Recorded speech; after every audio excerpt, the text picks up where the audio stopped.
slow.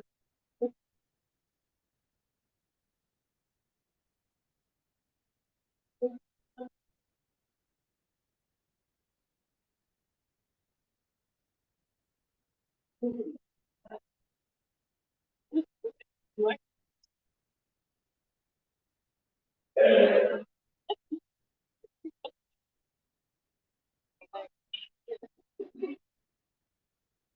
Revealing first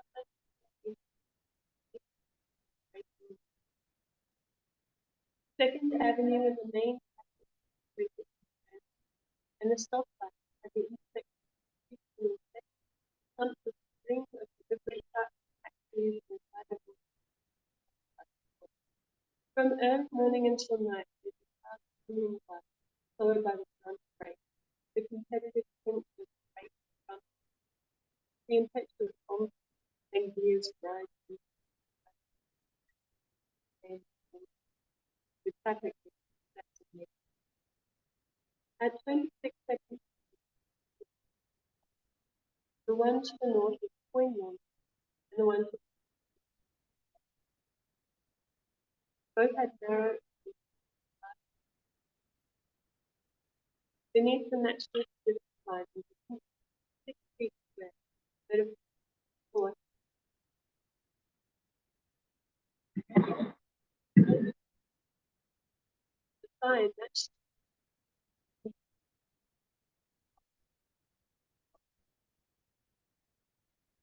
though the shops in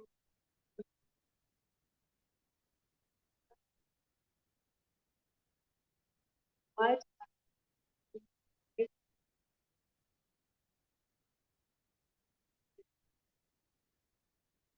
certain sections practice define dust type of sections.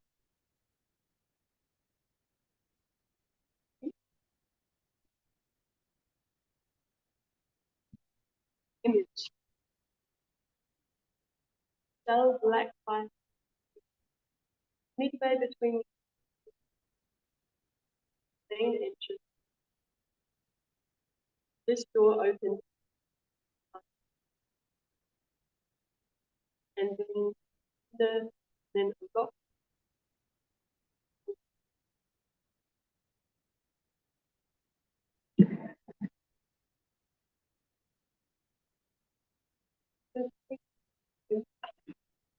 First and to the south side to the back of the center. That is so these these little details quite amazing. These pavement, right? I mean this is pretty cool. Then all these tiny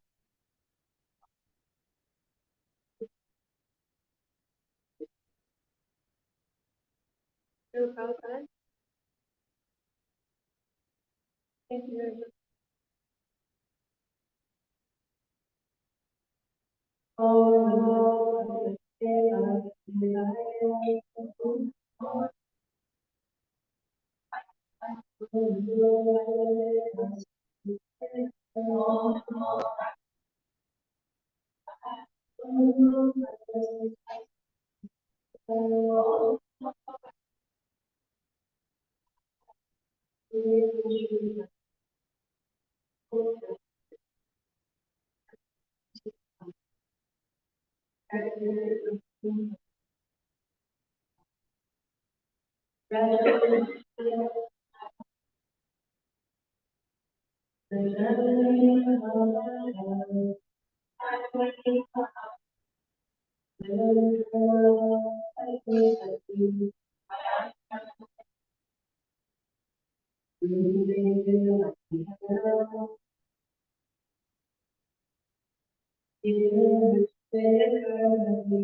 The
king replied, "No, not. Generally, I know. O great soul, transcendental, I rooted at being pierced, being my intelligence. Ruby, please tell them to me if a no knowledge, by which I can get relief from the from the brooding activities. Translation and profession. Translation. The king replied, O great soul, narrator, my intelligence is entangled in creative activity. Therefore, I do not know the ultimate goal of life. Kindly instruct me with full knowledge, so that I can get out of your entanglement.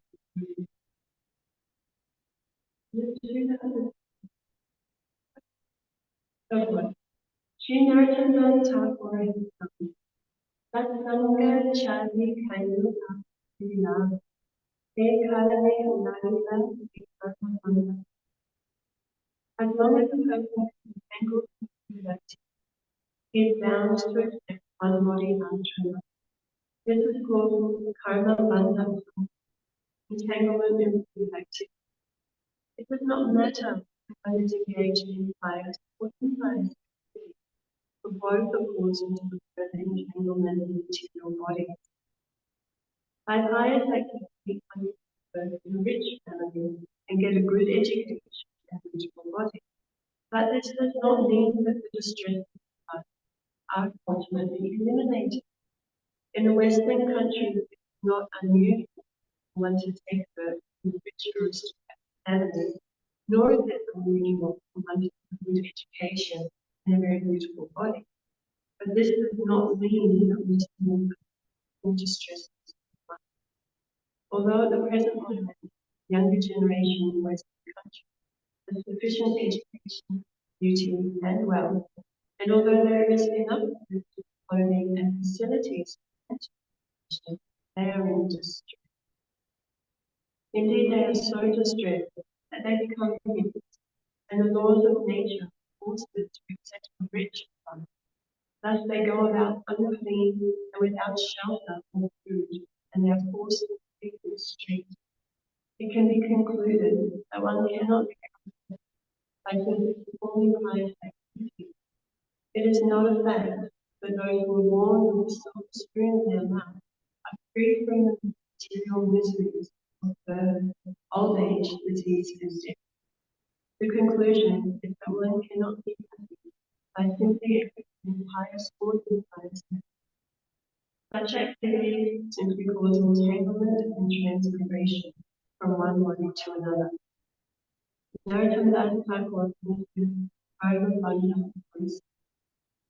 King Prachinabarhisha admitted his fact and frankly asked Narottam how he could get out of this Bhava entanglement in good activity.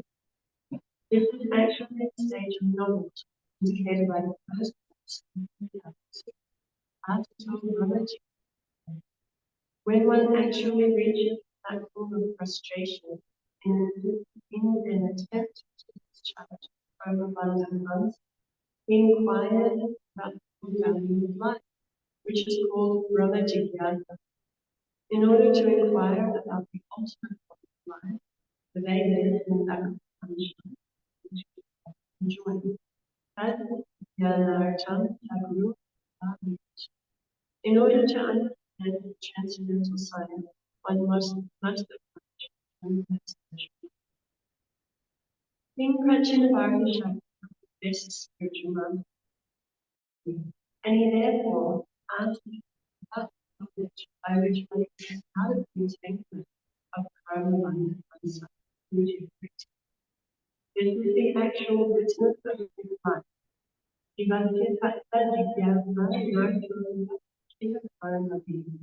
As stated in the second chapter of the first Bhagavatam, 1 to 10, human beings' only business is inquiring from the bona fide spiritual master that extrication from the entanglement of the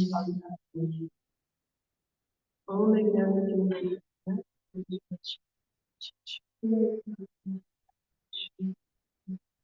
Jai Shri Krishna.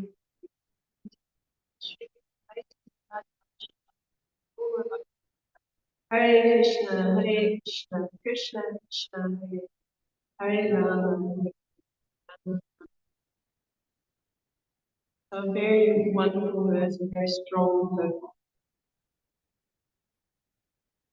At the moment, Narada Muni is speaking to King Prachinabarhisha. And he had come to the king out of compassion. Muni, we know, he's a transcendental spaceman. He's going all over the universe, spiritual, material worlds. And what motivates him is sharing the glories of the Lord and compassion, yes? Trying to elevate, trying to bring them to the Lord's worship service. So when Narada Muni observed that King Pratyabharsha, although his sons with such great austerity, the king was engaged in fruitive activities. Narada Muni took compassion on the king, and he's approached the king and very directly during the last couple of verses. Very directly he approaches the king and straight away points out the fault. Narada Muni, he asked King Pratyabharsha, "My dear king, what do you desire to achieve by performing these The chief aim of life is to get rid of all miseries and to enjoy happiness. But these two things cannot be realized by the moment." So straight away, as the spiritual master, straight away can cut through the illusion, our illusory activities. So straight away, Narada Muni brings this out to King Pratyabharsha. Why are you performing these fruitive activities? If your goal of life is to enjoy happiness and alleviate distress, it's not going to happen in this way. And the king, to his great credit, in this verse, how does the king reply? When I was reading this verse, one of the big things that struck me actually is this reply by the king. He immediately says, "Oh, great soul, my intelligence is bewildered, my intelligence is entangled, and therefore I do not know what is. I can't speak. I don't know. Can you please instruct?" And what an amazing response. When somebody senior to us may point out a fault or some flaw in our thinking, our consciousness, is our first response to say, "Yes, Prabhu, I'm at fault. Oh, great soul, please instruct me." I was thinking about this for myself. Often my first response is fear. And Ramana Mataji, she spoke last Saturday, and she said one thing that struck me also. She said that one of our biggest things as a conditioned soul is that we're trying not to be foolish. We don't want other people to discover how foolish we are, that we have ignored Krishna, we have turned away from Krishna, and we're now performing these embarrassing activities here in the material world. We'll do anything to make it up so that we don't. But here we have this great king who is admitting his foolishness straight away before his spiritual master. So this is a wonderful, wonderful quality to aspire for. So inspire to make when a great Lord is able to just clearly point out the fault, our position should then be yes, they can instruct. So Arjuna is in the position in Bhagavad Gita. The Bhagavad Gita really kicks off. Yes. Arjuna has put forward so many arguments to Krishna, and then he says to Krishna, "Actually, I don't know. Now I am a disciple and a soul friend unto you. Please instruct me."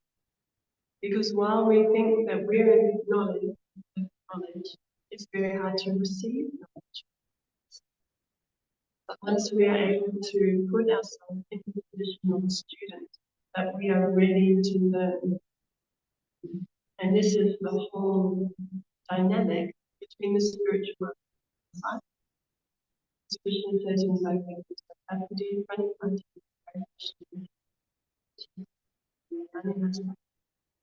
that we approach a spiritual master in which way? We approach with the mood of service and submission, and they are able to instruct us in truth. They're in contact with Krishna and they're able to assist us to see things clearly and re-establish our formulation. So, so this is a great first in understanding that dynamic between spiritual master and that immediately can put you in our a great soul, reconstruct. Prabhupada quotes the song right at the beginning of the book, sung by Narottam Das Thakur. I looked into the Vaishnava school, but I did find it in this. So it's called Gaurav Prabhu. And if you don't mind, I might read it because Prabhupada, it actually has a whole purport by Srila Prabhupada. And I really loved in the song, we have the whole purport by Srila Prabhupada. Really gives such a thorough explanation and really allows us to come into understanding. Throughout this purport, Srila Prabhupada again and again is repeating this karma bandha pansa, the entanglement of good activity. And that is what Srila Narottam things about this. Or I find myself. So the song is called Gaurav Bhava. I think I'm going.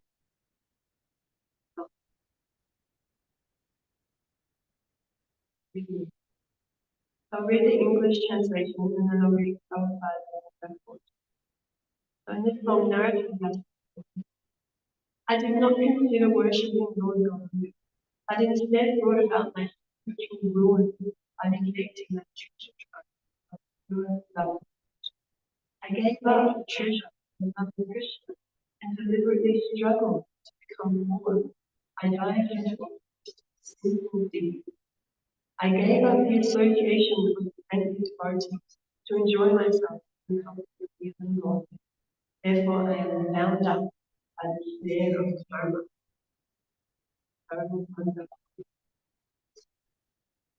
I am always drinking the dangerous poison of sense gratification.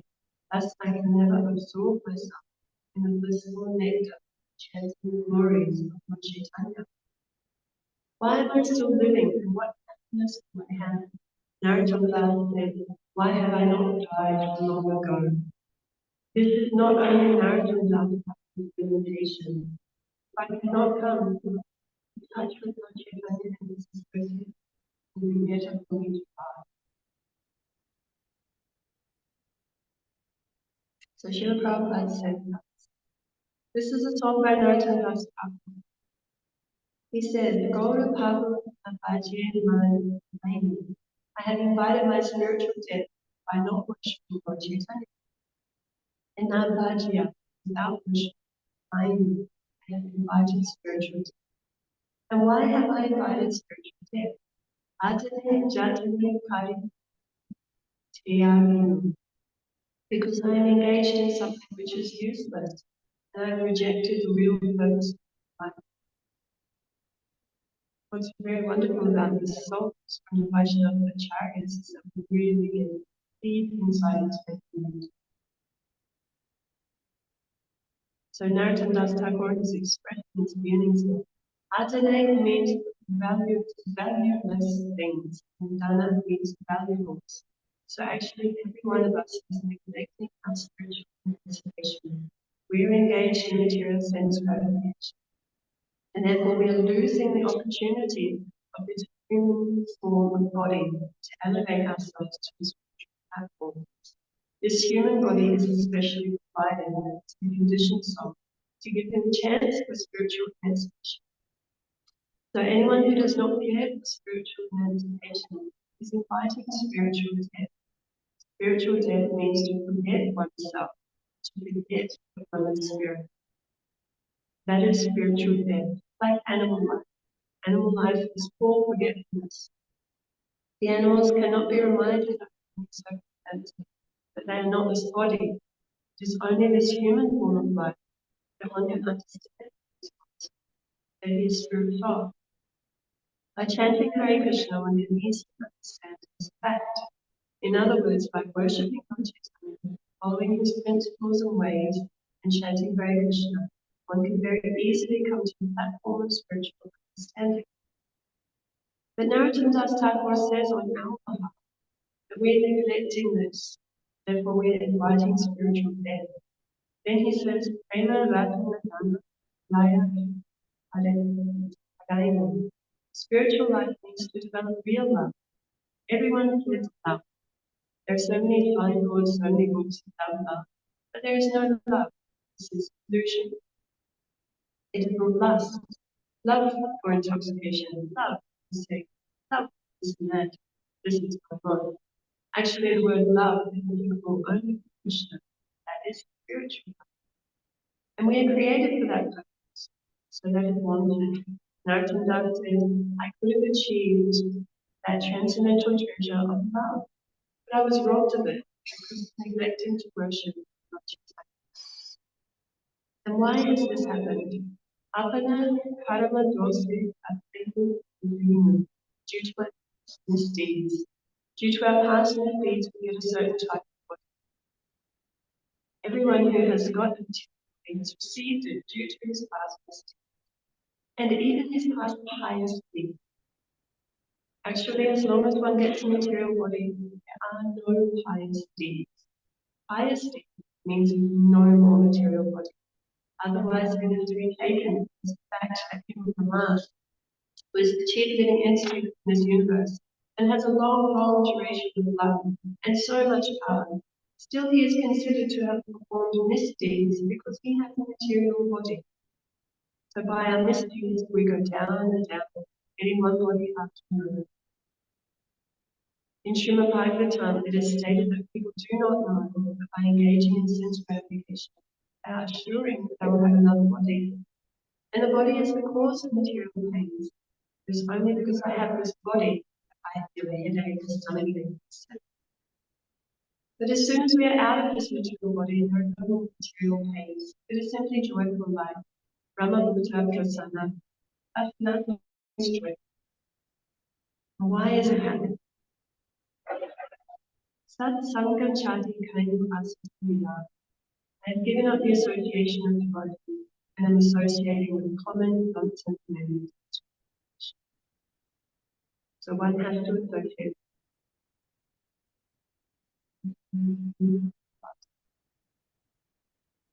Association with devotees is very important. But here Narottam Das Thakur means Sat Sangha Chati Kainu Asasya Vilas. Karane Vadikove Karma Bandha. I have given up and tried to enjoy among non-devotees, and immediately Maya has caught me and mangled me with Maya has caught me, so we think like a spider. Yes, it's caught up, mangled me in a web of activity. So just as the insect, when they get into that web of the spider, very hard to get, they all bundled up and then the spider. So this is our situation. The web of Maya is there, Maya catch up, and the Prabhupada then go up. I really like visual examples. Maya is just by our side. As soon as we give up company of devotees, Maya says yes to my company. Nobody can remain without any company. That is not possible. One must associate with either Maya or Krishna. When we speak of Krishna, we mean Krishna is devotees. Krishna is never alone. Krishna is always with Radharani and the other gopis afterwards. So to be Krishna conscious means to keep the association.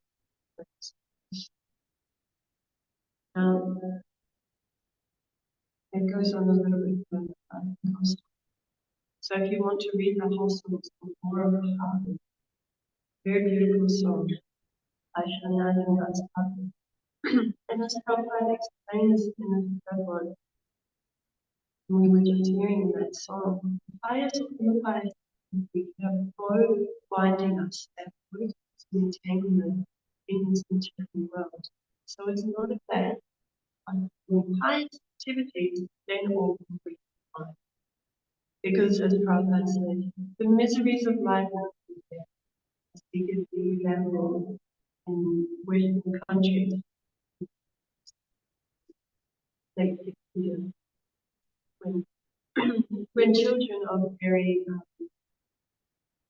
rich, wealthy, fortunate people returning their back home, as I said, living in the street.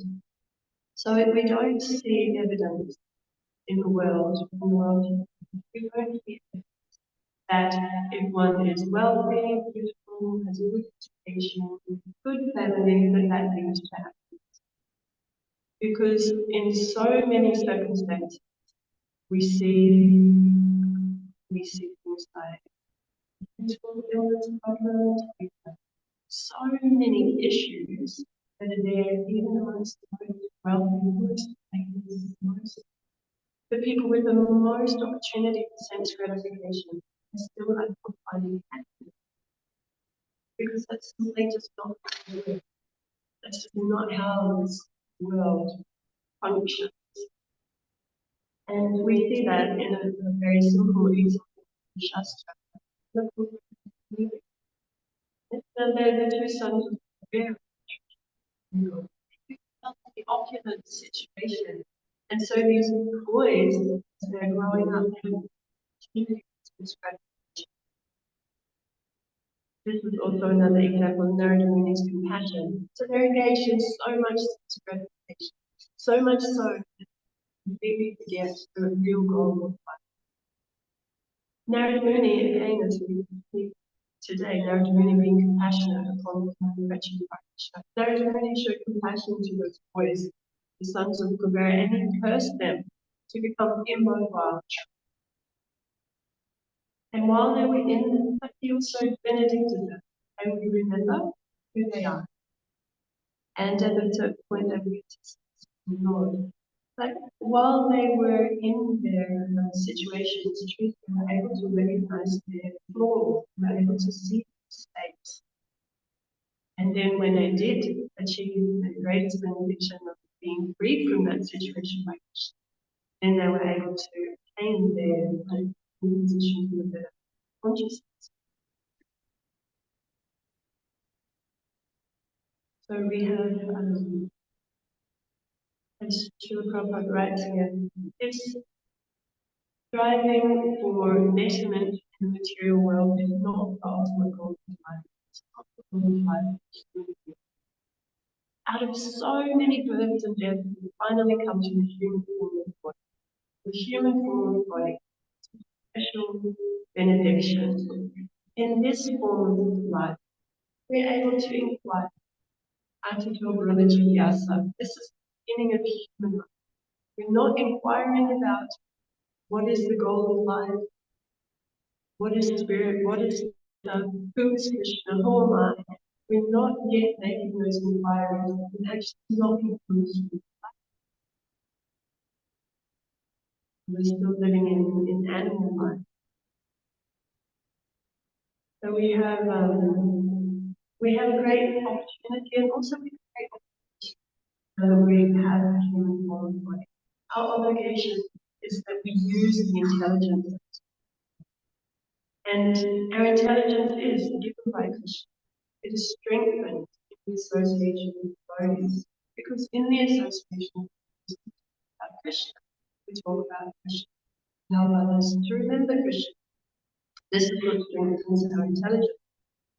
So as the king is admitting today, his intelligence is really active. So what does he want to do? He wants to hear. He wants to hear instructions from the devotee. These instructions are when intelligence becomes unaffected. We can free our intelligence, develop intelligence. Another fast one from Srimad Bhagavatam about this situation that pious and impious activities merely cause entanglement. And this sometimes you might think, well, what's wrong with the pious activity? I'm doing good things. I'm trying to be a good person. I'm performing, ritualistic obligations, so therefore I'll get a good result. Yes, but that good result is also temporary. That the result of pious activities allows the body to accept the results of those pious activities. Whereas in Bhagavad Gita, Krishna talks about akarma, that we perform activities that are free from karma, not good karma, not bad karma. We perform activities in relationship with Krishna. Those activities do not bind us to take no care. Those activities free us from this cycle of repeat. But simply performing pious activities or impious activities oblige us to accept another body and to take the meaningless whole cycle of samsara. And it's very tricky to only perform pious activities and therefore only get a good result. So in Krishna book, we hear the pastime of King Mriga. Now King Mriga, he was a very, very pious king. And he performed many pious activities. Described you can't even record how many pious activities Mriga performed. But how we get to this story of Mriga is that one day Krishna's sons were out playing in the forest. This is in the Dwarka pastime, but the sons had gone out and playing. They'd become thirsty and their friends, and so they were looking for some water. They went to a well, and in that well, in the well, they saw at the bottom of the well, they didn't see water. They saw a huge lizard in the bottom of the well. Now the boys, being passionate for creatures who's stuck down there in the well, tried to get him, but they couldn't get him out. And so they went back to Dwarka and they told their mother about what had happened. They found this lizard. And Krishna, being the most passionate, told them against it. He said, okay, I'll come out and we'll free the lizard. So when Krishna went into the forest, well, and Krishna very easily, it's described very easily got out. Just reached in with his left hand and pulled the lizard out. Now when Krishna's hand touched the lizard changed his form into a beautiful demigod and offered his respect and being in that situation. Then Krishna inquired from him, I see your voice beautiful to me. Why is it you have taken this body? And King Mriga replied, I know you are aware of it. I'll tell you my history.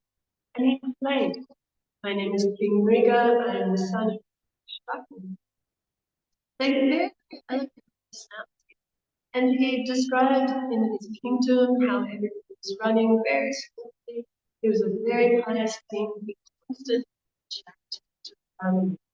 He gave charity to very worthwhile people. He gave cows in charity, so many cows, fully decorated, gold-plated horns, silver-plated hooves, necklaces, garments, fully decorated cows. He gave not only cows, he gave land, he gave utensils, he gave wives, he gave whatever he could give to the Brahmins to support them. So this King Mriga, he was constantly amassing pious activities. And this was his thinking, how through pious activities and in the future, I will secure a good future for myself. But one day, unknown to King Mriga, one of the cows that he had already given to a Brahmin wandered back into his original herd of cows. So not knowing this, King Mriga then gave away that same cow to another Brahmin in charity. And then at some point, the Brahmin that he had given this cow to and the Brahmin that he had previously given this cow to both came to the king and said, this is my cow. You've given her to me. Now somehow you've taken her back and given her to someone else. This is a big sin. And King Mriga, he was so apologetic. He didn't know how to. He wanted to rectify his mistake of both brothers' house just to make up for this mistake. And somehow the Brahmanas were angry, and they remained angry. They did not want the compensation. They wanted that original. So King Mriga was in a very difficult situation. Was to take the property very, very serious problem. But both of them, he couldn't pacify the Brahmanas, and they both were unhappy. So at the end of the king's life, he was taken before Yamaraj, and Yamaraj gave him the option. He said, now you have performed, Prabhupada writes there that Yamaraj was giving him a he said to him, you have performed so many pious deeds that it's practically unlimited. Your enjoyment will be practically unlimited. Do you want to accept the results of your pious deeds now, or the results of your pious deeds? So the king, Prabhupada writes, he was bewildered, said, I'll accept the reactions for my impiety. And then after that, I'll be able to enjoy without worrying about, at some stage it's going to end. The reactions for my impiety. So then Yamaraj immediately turned him into the. So this king, who had performed so many pious deeds, simply by mistake, didn't need to do it on purpose, lost his exalted position and became a lizard. Now we might think that's so harsh. That's a very big reaction, just simply for a mistake. But this is the intricacy of karma. We're performing either pious activities or impious activities. If there is simply a little mistake, we can be in a terrible situation. We could have a result that's completely unexpected. So this is why Krishna says, don't perform those activities, either pious or impious. Perform activities in devotional service, in relationship with me, under the shelter of spiritual energy, not material energy. And then you're free from the bondage of both pious and impious. And when Krishna, King Yuga, he offers his prayers to Krishna, and he describes how, even though he was in that lizard body, he constantly thought of Krishna. And then he had the good fortune of being released from that. And Krishna assured him, when you take, now that you're in this demigod body, it was still to. But Krishna then spoke to his son about the situation. That don't become entangled. And this is what we're hearing about today. We're hearing about the compassion and narrative of King Prachanda. He saw his entanglement with those activities, which, whether pious or impious, are just binding us over and over. It's just being bound and entangled without that opportunity for real self-realization. So we want to get out of that situation, not being committed by simply performing pious activities. Now, some of the activities that we perform, actually, of the activities that we perform in devotion, you may look at from the outside people as pious activities. We're doing good things, we're trying to help others, we're living in a clean way, in a non-violent way. But because our actions are performed to please Krishna, they're not going to blind us even into the the activities that we perform under the guidance of Krishna to become free from this whole cycle of repeated birth and death by developing our love for Krishna relationship. That's ultimately really this bondage, to develop love for Krishna. And for this, we need a spiritual life. And our life talks about understand spiritual stuff, we must have a spiritual master. And why? Because they've seen the truth. They're in touch with it. They're constantly in touch with it through disciplic succession. And in that disciplic succession, all this compassion of the chariots, all this mercy and compassion comes down through that succession. Without linking up with the disciplic succession, it's very hard to get that mercy to actually have real access to the knowledge and realization that's going to free from that situation of bondage. And the role of the spiritual master, the mercy of the spiritual master, is that he wants to engage everyone. He wants to enlighten. And you see, this is the real mood of the Vaishnava. This is Narada Muni's mood in approaching the king. Would have been, okay, the king is a pious man, the king is a man. So he's fine like that. No, the devotee sees, your devotee sees that, okay, this is a man, and yet he can do this.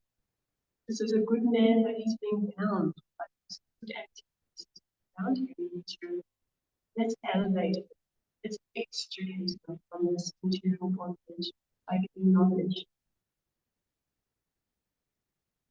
And this is a mood that we, as little links in the disciplic succession, holding on, this is something that we also can invite. That in the mood of Pranayama Maharaj, in the canto to Lord Acyuta, he says that I do not wish to be liberated alone, being inside everyone else, being inside all these of ourselves. We don't want to be simply concerned with our own information, with our own capacity. But yeah, I don't want to be liberated alone, being inside everyone else, because I know that without taking shelter with the state, one cannot impact. So therefore, I wish to bring them.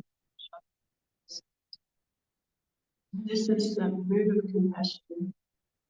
In the previous few classes, this has really been the theme. Listening to the class has been very sweet. That compassion of the Vaishnava. That we know, or at least we have, we may just have a few, just realize that actually without Vaishnava, people can't be happy. Because as Prabhupada said, it's so, people have so many opportunities for sense gratification and have so many circle fortunes in this world, and yet we see that they're still suffering. Why are they suffering? They're not in want of food, clothing, popularity. Those kind of things are not in want of the majority of people in their body. But what's really lacking is that connection with that's lacking. So for a devotee with that conviction, or if we're trying to develop that conviction, people who can't naturally produce movement, let's try to bring it somehow around. Because in that way they can actually be free. The soul can be themselves, the soul can express itself. So this is the mood of the Vaishnava, and this is the only business of the entity. At the end of the work, with the second chapter of the first canto, life's divided towards sense gratification. One should desire only a healthy life or self-preservation, since a human being is meant for inquiring about the absolute truth. Nothing else should be the goal of one's life. 1 to 10. That Our only business should be to inquire about the absolute truth and become unintegrated, become unmangled, mangled in this web of fruitive activities. How are we going to break those strong bonds? We break them in the association with programs under the guidance of the spiritual master, hearing about Krishna and inquiring, asking questions, being curious. And in that way we can break free of all of this material bondage, get to the real purpose. So these are some thoughts. First, Srila Prabhupada, would anyone like to make some questions?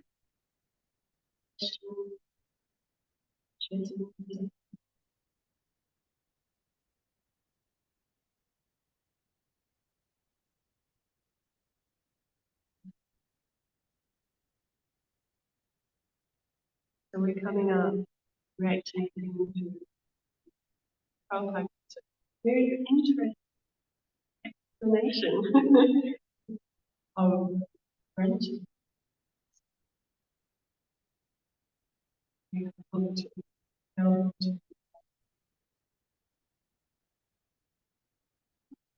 So Prabhupada,